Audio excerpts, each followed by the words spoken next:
The sky was red with fire. Black smoke rose from the ground. Tall buildings fell one by one. Screams filled the air, but there was no one left to hear them. The planet was called Avoa.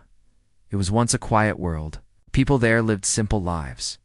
Farmers, teachers, builders. They had no armies, no weapons, no war. Then the core came. The core did not speak. They did not ask. They only destroyed. Their ships arrived from the dark, like metal insects falling from the stars. They burned the forests, poisoned the oceans, and broke the cities. The Avoans tried to fight, but their tools were useless. Stone and fire could not stop metal and laser, so the Avoans ran. They ran to the caves, to the ice mountains, to the deep jungles. And they sent a signal. Not just one signal. Thousands. Across space. Across time. They begged anyone who could hear, "Please help us. We are dying. We have no weapons. We have no hope." Years passed. The core did not leave. They built towers of smoke. They made machines that took the ground apart. They laughed in silence with no faces and no hearts. The Avoans hid deeper. Their numbers grew smaller. Some gave up. Some went mad. But one child, named Ilari, still listened to the stars every night. She sat beside the old dish, the one her grandfather had built. The signal was still playing again and again into the black sky. "Please help us." She knew it would not work. She had heard nothing for 3 years. The stars were empty. The galaxy had moved on, until that night. A strange sound came from the dish, a sound she had never heard before. A pulse, a click. Then a voice, not Avoan, not KORR. It spoke clear and cold. "Signal received. Assistance confirmed. Stand by." Ilari froze. She replayed the message 10 times. It never changed. The voice was not soft. It was sharp, like steel. It was not asking. It was promising. She ran down the hill, shouting for the elders. They answered. She cried. Someone answered. But the elders had stopped believing long ago. They did not want false hope. They turned away. Only one old woman believed her. Her name was Vanna. She had seen the core take her children. She had nothing left to fear. If someone answered, Vanna said, then watch the sky and pray they are not worse than the core. For 3 days, Ilari watched the sky. And on the 4th day, the sky changed. It tore open. A line of blue light split the clouds. Not fire, not thunder. Something else. Silent, smooth, and slow. The core saw it too. Their towers stopped moving. Their machines turned their heads. Then came the second light. Then a third. Then dozens. The sky was full of shapes. They were ships. But not like the cores. These ships were black and silver, shaped like knives. They moved with purpose. Fast. Silent. Watching. Then they landed. Not in the cities. Not near the core. They landed in the mountains, near the snow caves where Ilari lived. Ilari ran to the edge of the trees. She saw them walk out. Tall. 2 legs. 2 arms. Covered in armor like metal skin. Their faces were hidden behind dark glass. They looked like shadows with fire in their eyes. The first one stepped forward, looked around, and spoke. "This is Human Recon Unit Delta 7. Local civilians report. Enemy location requested." No one moved. No one spoke. Then Ilari stepped forward. "We are Avoans," she said. "The core, they took everything." The figure turned to her, slowly, then nodded once. Understood. The humans did not rest. They did not ask more questions. They scanned the land, mapped the hills, and checked the air. Then they vanished into the shadows. That night, the first core tower exploded. Avoans saw fire shoot into the sky. Then another tower fell. Then another. Screams came not from Avoans but from the core. The creatures who had ruled the world for 10 years were now running, in silence. The humans moved through the core's camps. No lights, no words. Only fast strikes, perfect aim, and strange weapons that made no sound. Only death. Ilari watched from a distance. Her heart beat fast. She had never seen the Corps afraid, but now they were running in 7 hours. Half the Corps army was gone. The elders could not believe it. "Who are these beings?" they whispered. "Why do they fight for us?" Ilari heard the answer from a human soldier as he passed her in the forest. "They don't fight for you," he said. "They fight because someone hurt the weak, and humans remember pain." The Corps tried to fight back. They called their ships from orbit. But when their ships came close, the sky spoke again. A voice echoed across the clouds. "This is the Terran Expeditionary Command. You are in violation of Galactic Code 9. Stand down or be neutralized." The Corps ships did not listen, so the humans showed their full power. One ship just rose from the mountains. It looked small, thin, weak. But when it fired, the sky turned white. The Corps ship didn't explode. It vanished. No fire, no sound, just gone. The rest of the Corps ships ran, on the ground. The last of the Corps screamed and charged. They did not reach the humans. They did not even come close. At dawn, the smoke cleared. The towers were ash. The machines were broken. The ground was silent again. And in that silence, the humans stood, not proud. It's not loud, just still. One human took off his helmet. His face was tired. His eyes were cold. He walked to Ilari. "This world is safe now," he said. Ilari looked up at him. "Why did you come?" He looked at the sky. "We heard a voice," he said. "And humans don't ignore screams." The humans did not stay. They left just as fast as they came. No thanks. No gifts. Only a single message left behind in the broken signal dish. "If you are ever in danger again, scream louder." Ilari stood alone, watching the last ship vanish into the stars for the first time in years.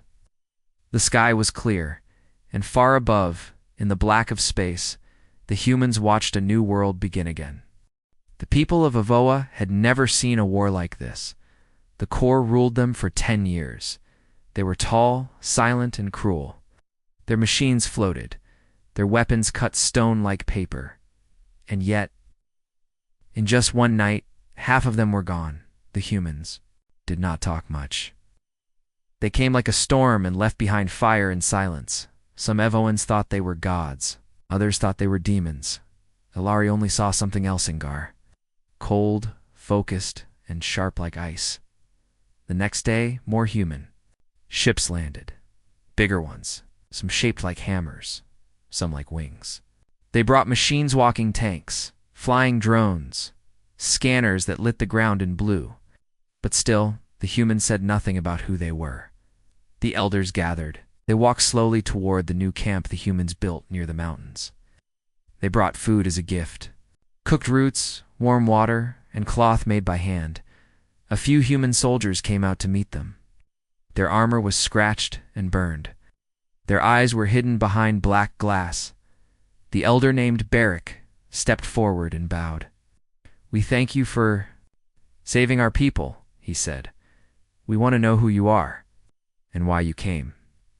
One human removed her helmet. Her face was brown, her eyes tired. She looked at Barrick for a long moment. "We are not gods," she said. "We never thought—" "Yes, you did. I saw it in your faces." She pointed toward the sky. "We are just human. You asked for help, and we came." Barrick blinked. "But why would you help us?" The woman didn't smile, because no one helped us. Once her voice was low and cold. Her eyes stared far away, toward memories that hurt. Then she turned and walked away. Barrick said nothing. The other humans stayed. Silent. Only their machines moved, scanning, checking, building. That night the sky burned again. The Corps sent a last strike. 3 large ships came down, heavy with weapons. They fired on the human camp with beams of red light. The humans did not run. They waited. One by one, small black dots flew up from the hills. Not ships, not missiles. Satellites, LRI. watched from the trees. The dot spun slowly, then flashed white. A second later, the core ships dropped like stones. No explosion, no fire. Just sudden silence. The next morning, a message played through the sky. From every speaker and signal tower, this planet is under Terran protection. Any hostile action will be met with force. The core were afraid. Everyone saw it, the giant. Beasts who once crushed buildings now fled into the forests. Some even threw down their weapons and screamed, but the humans did not chase them, not yet. Instead, they met in a tent made of black cloth. Laurie watched from a distance as the commanders spoke. They stood around a glowing table. Maps moved on a tread mark showing enemy paths, blue marks showing human lines. One of the commanders slammed a fist into the table. They're trying to leave the planet. He growled, "No, they don't get to leave." Another woman nodded. "We trace every signal. They won't get far." The humans didn't just want to win. They wanted to make sure the core never came back. Later that day, the humans walked into the ruined city of Verret. It used to be the capital of Avoa. Now it was dust and bones. And at the center of the city stood something new. A tower, black, tall, not made by core, not by Avoa. It was human. It had landed from orbit. It had no windows, no doors, just a single line of red light pulsing slowly down its side. The Avoans gathered around it, whispering. Some dropped to their knees. Others cried. Then the tower opened. From inside came soldiers, not like the others. These war armors so dark, it seemed to eat light. Their weapons were strange, glowing blue and gold. The normal human soldiers stood aside for them. Even they looked tense. One of the black armored figures stepped forward. Duh. His voice came through. A speaker, low and cold. Protocol Judge 9 activated. This zone is now classified as War Zone 07. All non-human personnel must remain outside the perimeter. Even the Avoans who once saw the humans as gods now stepped back. Ilari turned to one of the normal human soldiers. Who are they? The soldier looked at her. They are what comes after mercy ends. Laurie did not understand, but she felt cold in her chest. That night, the humans made a circle around the city ruins. Drones flew overhead. New machines were planted into the ground. Some of them hummed. Others glowed red dot and in the dark. The humans waited. The last of the core were hiding in the city. But the humans were not afraid, Ilari asked Vanna. The old woman what she thought of the new soldiers there. Not demons, Vanna said. They're worse. The next morning, the black-armored humans walked into the city. No one followed. What happened inside the city was never spoken of. No recordings, no sound, no stories. All that remained were the ruins. In silence, when the tower opened again, the black-armored soldiers came back. No blood, no marks. Just a message. The threat is neutralized. The tower rose back into the sky, vanished the normal human. Commander's name was Arlan, called the Elders. He stood with no helmet now. His face was scarred. One eye was made of metal. His voice was deep, calm, and tired. This planet is no longer a war zone, he said. You can rebuild. Elder Barrick stepped forward. Will you stay? Arlan shook his head. We are needed elsewhere. Barrick looked around at the human soldiers packing their gear. What if they come back? Arlan looked at the sky. Then so will we. Before he left, Ilari ran to him. Thank you, she said. He knelt in front of her. His face was cold, but his voice was soft now. You screamed for help, he said. We heard, that's all. Ilari looked at his armor, scratched and worn. Are you tired of fighting? Arlan stood.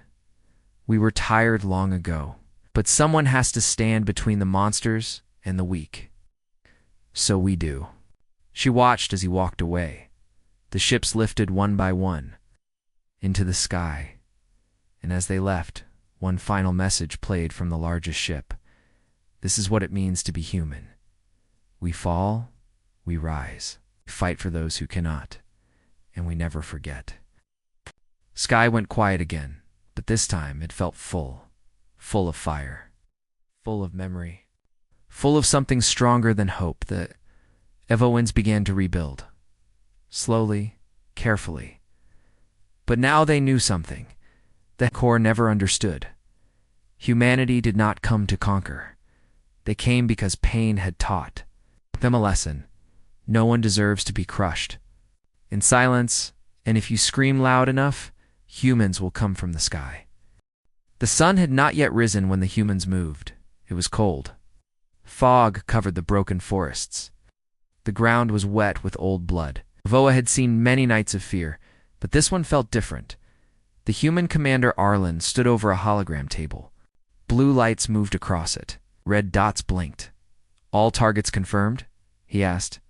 "Yes, sir," a voice answered. "Core camps, towers, supply ships, stadi. 3 strongholds." Arlen nodded. His face was hard, calm. "We take them all." He said it had been planned for days. Quietly, perfectly now, it began. The first strike hit just before sunrise. A small, silent drone flew above a core tower near the southern ridge. No one saw it. No one heard it. Then the tower was gone. No sound. No fire, just dust and silence. In the north, 5 more towers fell within minutes. Human soldiers dropped from the sky like shadows. Their weapons made no flash, only short bursts of light, then silence. The core were caught off guard. For years they ruled Avoa without fear. But now their fear returned, fast and sharp. In the eastern desert, a massive core camp awoke to alarms. But by the time they reached their weapons, the camp was surrounded. Evoan watchers from the hills saw it all. Human ships floated just above the sand quiet, unmoving. Then came the sound.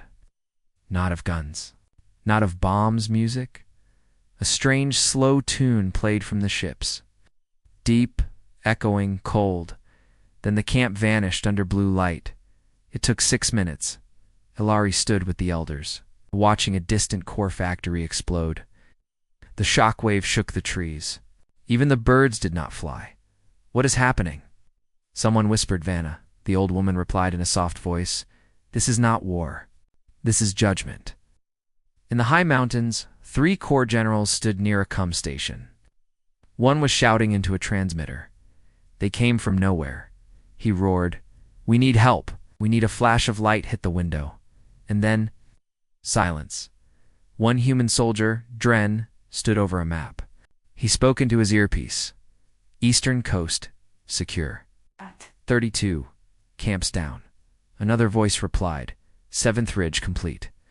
No survivors." Another, "Swamp sector cleared. Minimal resistance." The reports came fast. Too fast, everywhere the core tried to hide. The humans were already there. They didn't move like soldiers. They moved like ghosts. Core beast giants covered in armor charged at a human. Outposts near the river, the humans stood still. Then something flew overhead. A black triangle, thin and fast. It dropped nothing. Yet the beasts fell to the ground, screaming, clutching their heads. Their minds were broken before their bodies. In the control room, Arlen watched the clock. 2 hours in, 47%. Complete. He turned to his officers. "They were too confident," he said. "They thought we'd come with speeches. They thought they had time." One officer looked uneasy. "Sir, is this too much?" Arlen didn't answer. Outside, in the ruins of Old Verret City, a core warlord ran through the streets. His face was twisted with fear. He carried a blade longer than a man. A voice came from the sky. "Put it down." He looked up. Nothing. He growled. "Cowards." The voice spoke again.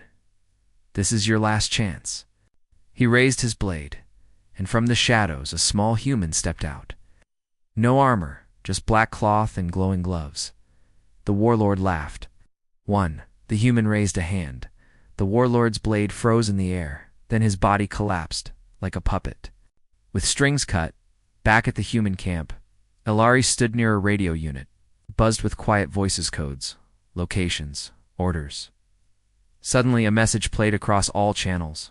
5 hour mark. 79 strongholds cleared. High Command requests final strike. She turned to a nearby soldier. His name was Cole. His face was young, but his eyes were old.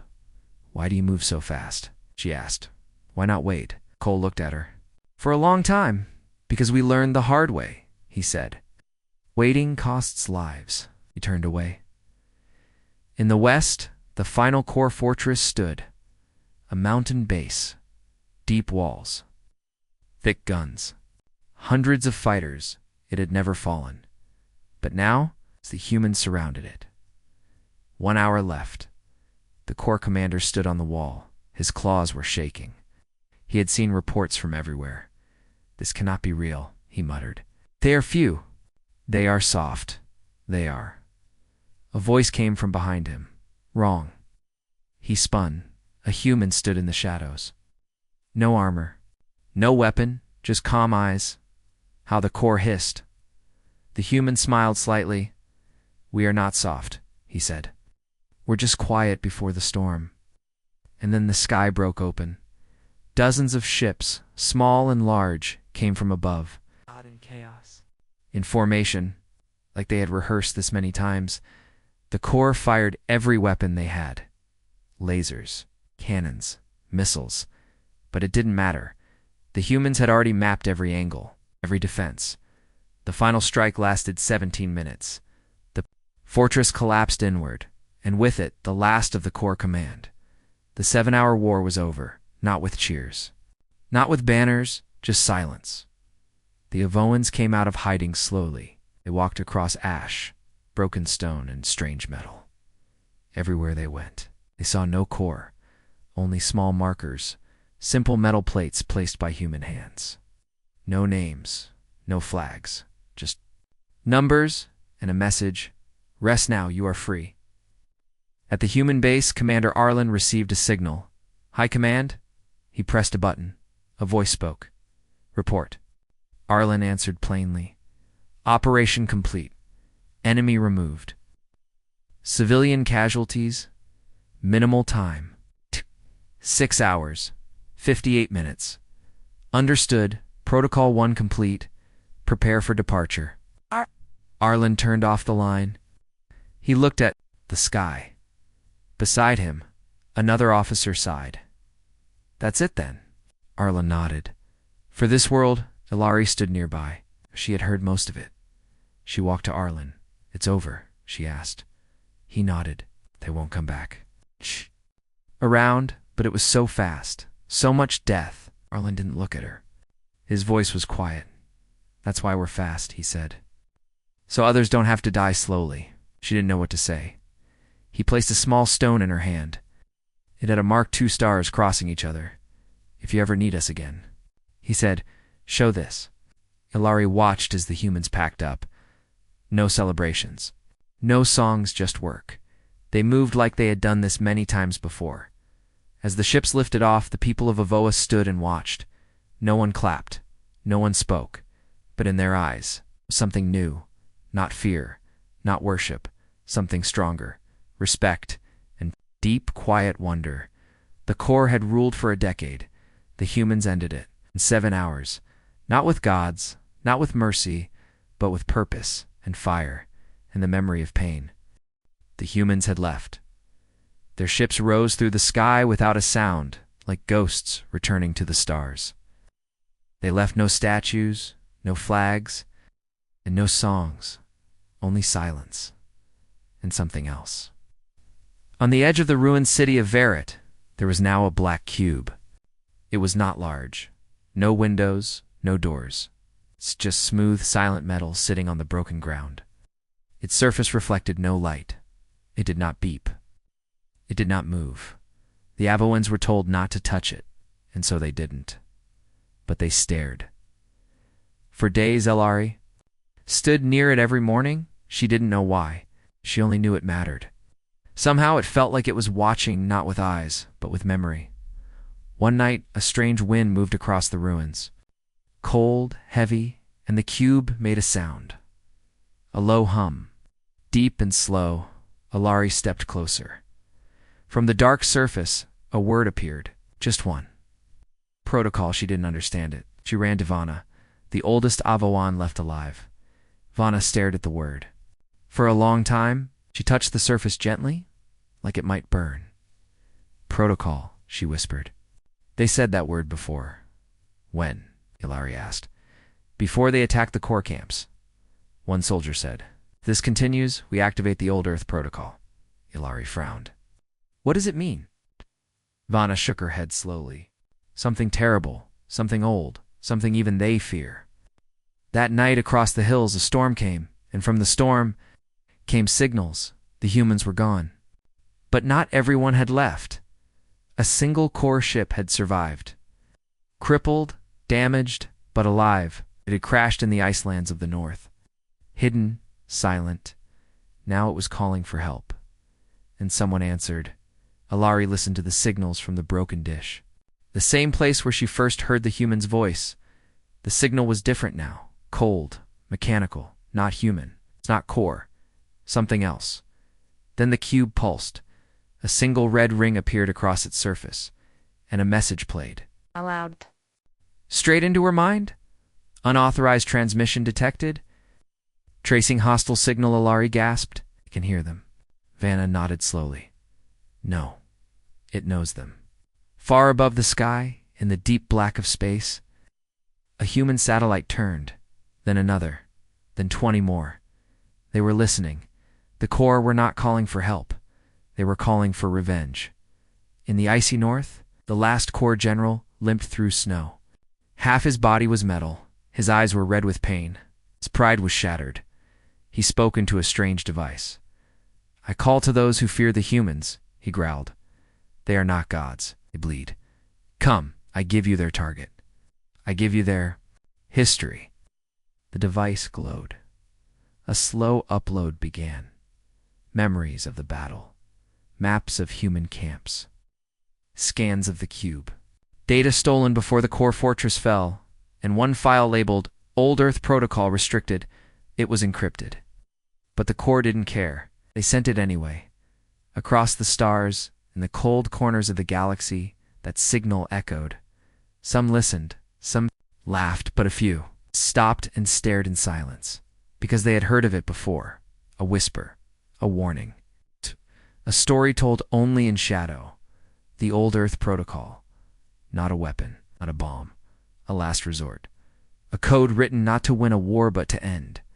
It, entirely, forever, didn't know these things. She only knew what she felt. Fear, not of the core, but of what the humans might do next. The cube made a sound again, this time, louder. External threat confirmed. Level red breach. Protocol preparation begins. All across the sky, tiny stars moved, but they were not stars. They were ships, human ships, coming. Back not with soldiers, but with something different. They entered orbit without speaking. They circled the planet in perfect silence. Lights blinked under their hulls. Long shadows moved across their surfaces. In the forests, the Avoans stopped working. They looked up. The sky was changing again. In the hills, a group of elders gathered. Near the cube, it opened. A panel slid away, showing a screen with a map. The map showed Avoa, then it zoomed out. A small red dot blinked, then 2, then 5, then dozens. Enemy signals, not KORR. Unknown. Ilari stood still. They're coming. Nodded, and the humans knew they would. That night the voice returned, not from the cube, from the sky. A deep, calm message, cold, measured, to the hostile forces tracking the Avoan distress signal. This world is under Terran protection. Any breach of this system will result in Protocol 9 engagement. This is not a threat. This is history repeating itself. Somewhere in deep space, a fleet changed course. They had planned to attack. Now, they hesitated because they had heard of Protocol 9 in ancient ruins on dead moons, in the minds of captured commanders who screamed before dying in the silence of worlds. No longer on maps, what is the Old Earth Protocol? The Avoans still don't know, but they saw the humans fear it. They saw the cube speak it, and they saw the stars shift. When the word was spoken, Ilari stood on the edge of a cliff. Looking at the sky, it no longer looked empty. It looked armed.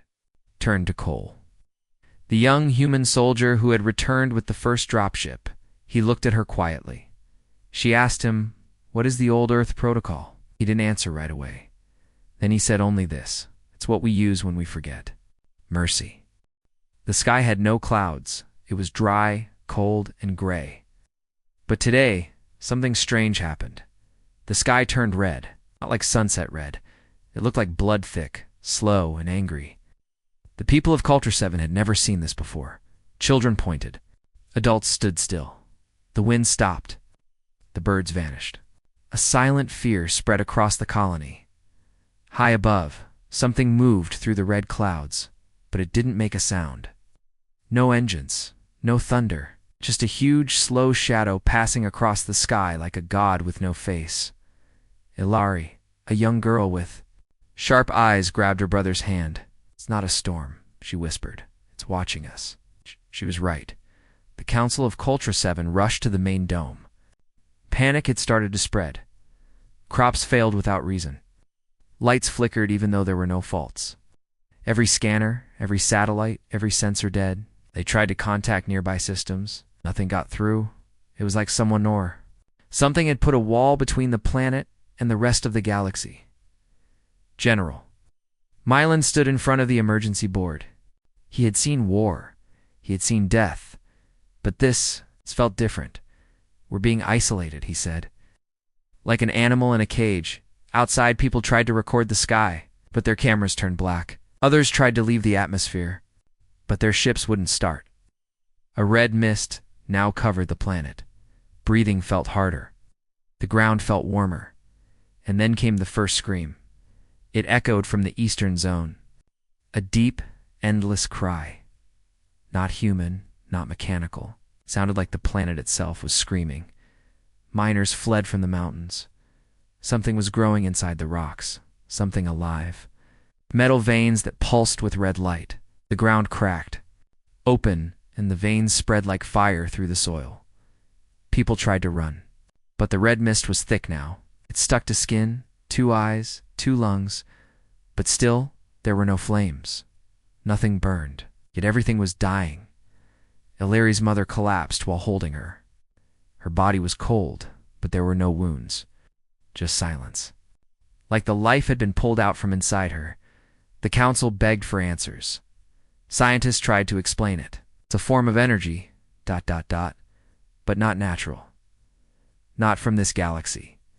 General Mylan slammed his hand on the table. "Is it a weapon?" "No," whispered the head scientist. "It's message." The room fell silent. "What do you mean, this ... all of this?" The red sky, the silence, the mist, the screaming rocks, it's not to kill us. It's to speak to us, to show us fear, to prepare us for something else. Lon's eyes narrowed. "Who's sending it, I don't know," the scientist said. "But they've used this before, on other planets, long ago. Planets that never came back." Culture 7 was not a famous place. It had no army, no special tech. It was just a colony for growing food. But now it had become a warning. From deep space, an old enemy had awakened. A race so ancient, their ships didn't use metal. They were made of thoughts, of hunger, of living. Nightmares? They didn't conquer planets, they consumed them.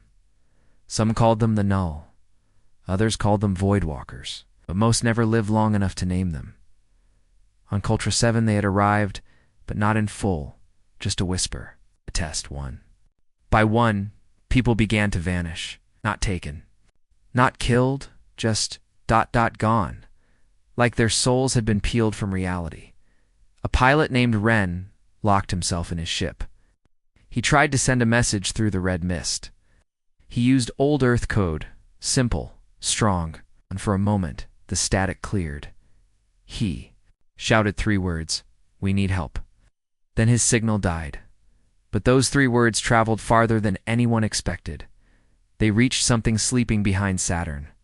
They woke something old beneath the Mars bunkers. They touched Earth's forgotten defense grid silent since the last war, and then they reached humanity. The human alliance had been quiet for years. tired of saving everyone, tired of being used, feared, or ignored. But now, they listened. When humans heard Culture 7 scream, they didn't send questions. They didn't call a meeting. They sent ships. They sent titans. They sent the descendants of Sol, and they came with fire. The red mist above Culture 7 started to tremble. The sky twisted as lights punched through. Not soft lights, hard, white, sharp as knives. Ilari looked up and saw shapes falling from the sky, big, loud, glowing with blue plasma. And then, the first time in days, the red sky cracked. It didn't fade. It shattered, like glass. Human. Ships screamed down from orbit. Not elegant, not clean, full of rage, full of history, full of warning. They didn't ask what was happening. They didn't wait for rules. They landed. General Mylan looked outside and saw them humans in thick armor. Faces hidden, guns humming with strange tech. One of them looked at him and said, "You called." That's when Culture 7 started too. Believe again. Because humans didn't just bring weapons. They brought something worse for the enemy. They brought hope. And now, the real war was about to begin. The sky cracked open like glass. The creatures on Varla 9 looked up in fear. Blue lightning tore the clouds apart, and from the darkness above, massive black ships descended, silent, cold, terrifying. The Varoni High Chancellor Arzulek dropped his goblet. The drink splashed onto the polished stone floor of the war hall. Every warrior, every council member, every noble stood frozen. They had mocked the warnings, laughed at the strange message left in orbit. Now that message meant something far more serious. They're here. Earth's flag burned on the sides of the giant ships. No sound, no voice, just slow descent. Like judgment coming from the stars, hours earlier, the last Varloni fleet had returned. Their ships were battered. One vessel limped into port with its engines sputtering, its crew shaking, silent. One survivor spoke. "They didn't speak," he said. "They didn't warn us. They just destroyed everything, even the escape pods. They left us only enough to return with the message, 'We are coming.'" Some didn't believe him. He was broken, mad. But then the ships came, one by one. 10. At first, then 50. Then, over 100. Orbit was no longer theirs. The humans had taken it without a battle. General Taros stood near the edge of the mountain fortress, looking through a magnifier scope. His sharp vision caught the shapes of strange machines. Falling from the largest human ship, dark pods. Dozens, maybe hundreds, which crashed into the ground like thunder. Then they opened. What stepped out were not soldiers in the way Varlan expected. They weren't in glowing armor or holding banners. These humans were silent, their faces hidden behind black visors. Their movements cold, calculated, efficient, like machines with a heartbeat. But they were not machines. They were angry men. And women, trained, focused, and they were not here to talk. They had come to end this war, far away. In the city of Kelinar, people screamed as Earth's forces moved through the streets. They did not shoot without reason. They made one thing clear. Resistance would not be forgiven. One Varlone rebel fired at them. They responded with precision fire. The rebel disappeared in a cloud of smoke and red mist. No shouting, no warning, no mercy. Chancellor Razulek stood in his war room, surrounded by guards and council members. "We must call for peace," one counselor said, "before they wipe us out."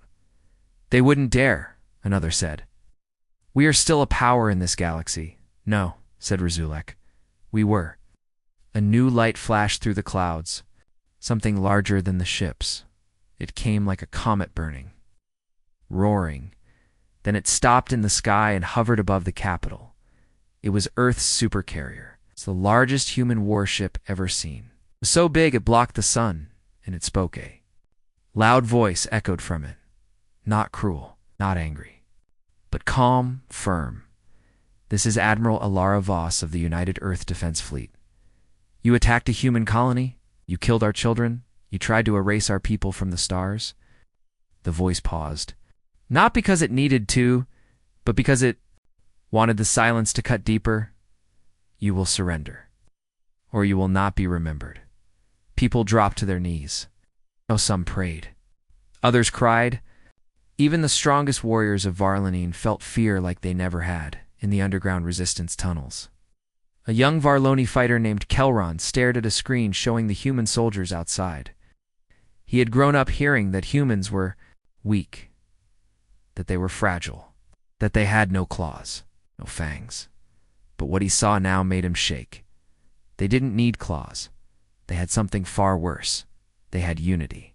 In fury, the humans moved through the planet like fire, through dry leaves. Towns surrendered. Cities raised white flags. Every act of surrender was accepted. No revenge, no cruelty.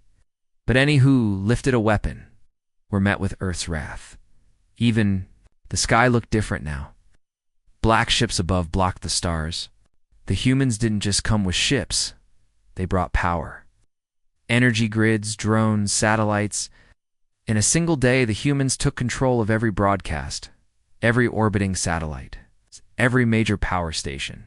The Varlone didn't know how it was possible, but Earth had planned for this. They had studied the Varlone for years, from the shadows. Every system, every weakness, every command structure mapped, recorded, broken. At the human command center, Admiral Voss watched the planet's signals. She didn't smile. She didn't cheer. There was nothing to celebrate. Varla 9 was not. The goal of the message was a message to the galaxy. Earth does not forgive easily. And if you hurt their children, they will come for you. One human general said quietly to his team, "This isn't conquest. This is remembrance." Another whispered, "We're here to make sure no one forgets what they did." That night, the wind on Varlanine carried the scent of smoke and silence. The cities stood quiet. The once mighty empire now humbled, not because the humans destroyed them all, but because the humans didn't need to. And that was more terrifying. Kelron stood outside the wreckage of a rebel bunker and watched. A human soldier walked past him. The soldier didn't look back. Didn't say a word, just moved forward. Kelron whispered to himself, "We should have never touched them." High Chancellor Razulek finally did what none expected. He activated the planet-wide surrender beacon. The signal shot into the sky, blinking. In human frequencies, on the bridge of the Earth supercarrier, the signal was received. A silence followed. Then, Admiral Voss turned to her crew. Phase 1 complete. Prepare for the transmission. They were not done. Because Earth didn't just want peace. They wanted the stars to remember. Never hurt a human again. And now, the galaxy was watching. The air over the city was quiet, too quiet. No wind, no sound, not even the humming of machines. The people of Zevernine stood frozen, staring at the sky. Every screen in every building had gone black hours ago.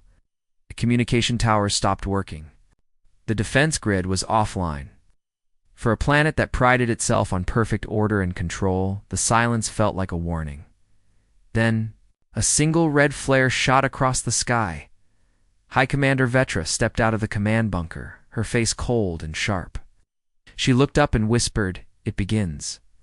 At that moment, thunder cracked, but there were no clouds. The sky tore open, like paper, revealing long, dark shapes sliding through the rip. Ships, dozens, hundreds. No banners, no warnings. Only silence and movement. The people didn't know whose ships they were, but the commanders did. "They're here," whispered General Odron, his skin pale. "Humans." Vetra said, "They actually came." This was not a diplomatic arrival. The ships didn't land. They hovered in formation like a wall in the sky. Then, the first strike, came bright blue beams of energy shot down and sliced through the Zevron. Military towers, like butter. Entire defense lines turned to ash. The people screamed. The silence was broken across the surface of Zevernine. Alarm sirens finally wailed, late and useless. Entire cannons tried to respond, but the human ships were Too fast? Too smart? Too many inside one of the human dropships? Captain Zara leaned over her console. We go silent now. No signals, no mercy. Her team wore black armor, faces hidden. Not a single voice was raised. They didn't cheer, they didn't taunt. They moved like shadows with purpose. They weren't here to conquer. They were here for justice. Zara gave the command. Drop. The pods slammed into the surface, cracking open like shells. Human soldiers poured out, fast and silent. Each step they took was perfect. Each shot they fired found its mark. The Zevran resistance fell apart in minutes.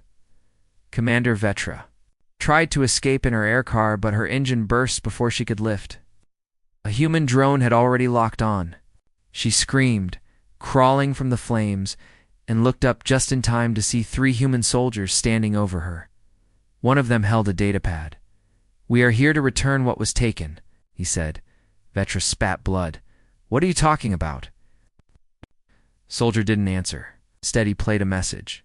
It was a child's voice, crying weak. Lost. Please, someone help us. They locked us in, it's dark. We're still alive. Please. It was the voice of a human child. From the prison planet the Zevran had hidden. From the silence, the message had somehow escaped, traveled light years. And now, the humans had followed it back. Vetra's eyes widened. We destroyed that signal. It should have never, but it had. And now justice had arrived with fire and silence. Across the planet, cities fell. Human AI drones shut down power grids and weapons. Soldiers marched through government centers. They didn't loot. They didn't destroy civilian homes. They weren't invaders. They were executioners with a purpose in the skies.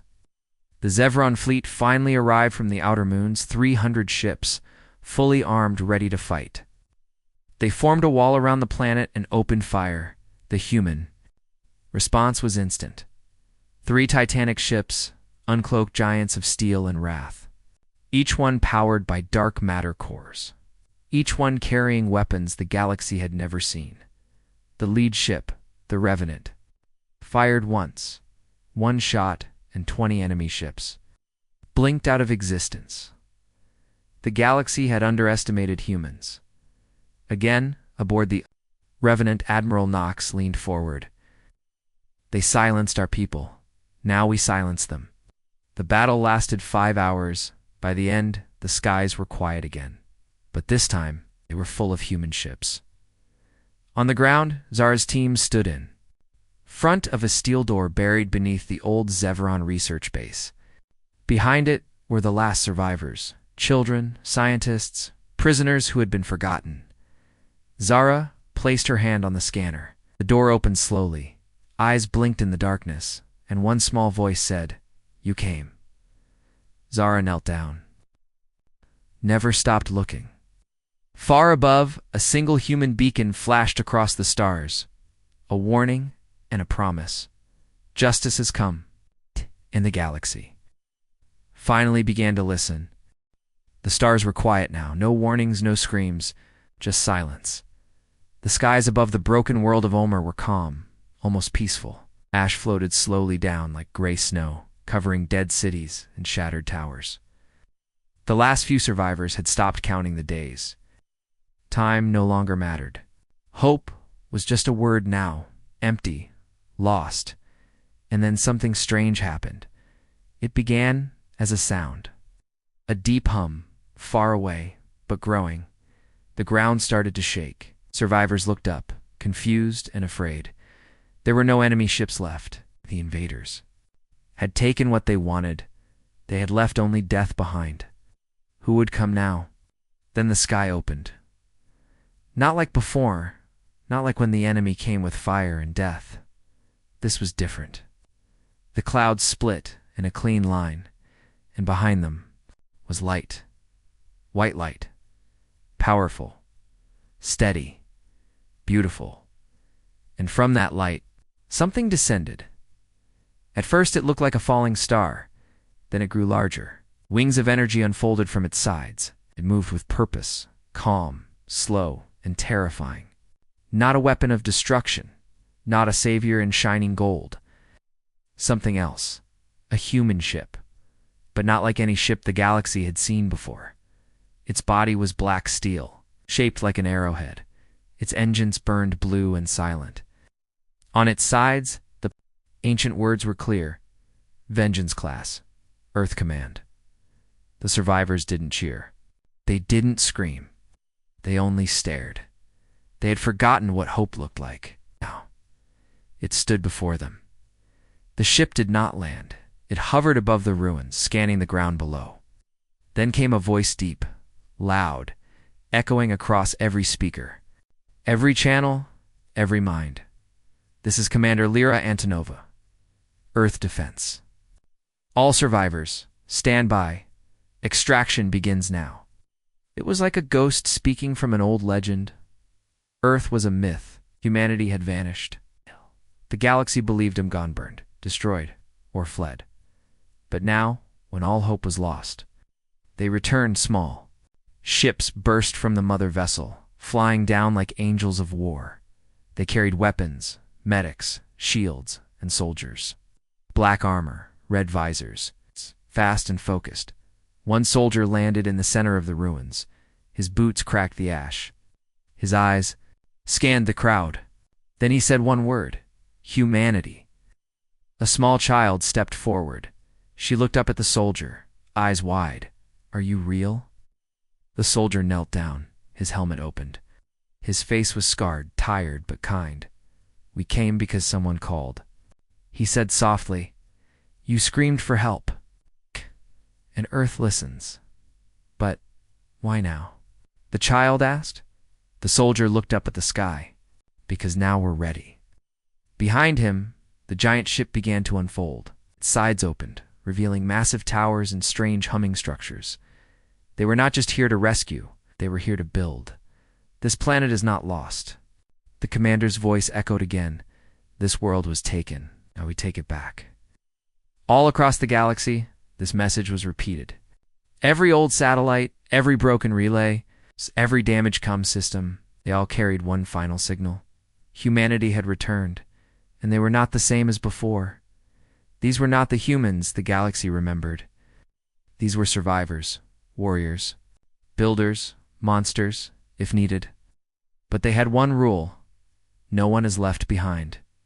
In the far reaches of space, leaders of other empires watched the transmission. Some were afraid, some were curious, some wanted to run. But one thing was clear: humanity was not extinct. They had just been silent. And now, they were very loud. The ship above Ulmer launched a final beacon into orbit. It sent one message in. Hundreds of languages: to those who brought ruin, we remember. To those who still suffer, we come. To those who wait in the dark, look up. Then the clouds above lit up again. Dozens more ships dropped from hyperspace Earth command fleets, all bearing the same mark: a shattered planet, healed by a human hand. This was not just a rescue, this was a beginning, and as the stars lit up, one by one, a single truth echoed through the galaxy: hope had a name again. It was called humanity.